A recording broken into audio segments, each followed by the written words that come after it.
คือ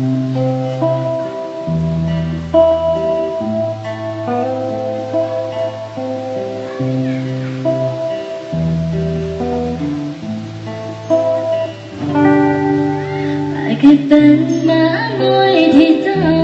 ห่างเจ้าเคยห่างหักแพงปานตามีค่ากับเจ้าทุกเวลาลับตาเจ้าก็ยังคิดฮอดเคยได้กอดเคยได้ใจ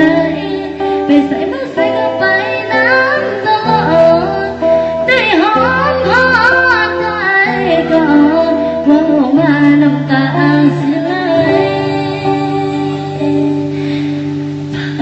สิคิดว่าเจ้าสิสาวง่ายปานนี้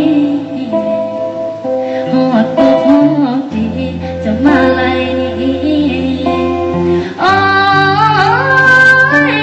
ลูกตอนสายจากหมาน้อยต้องกลายเป็นหมา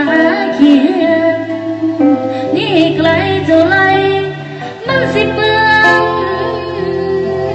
สาวบ่คิดเห็นแม้แต่คิดจากหมาน้อยมันเบิดความหมายแล้วตียังแต่บอกความดีคิดฮอดมันแน่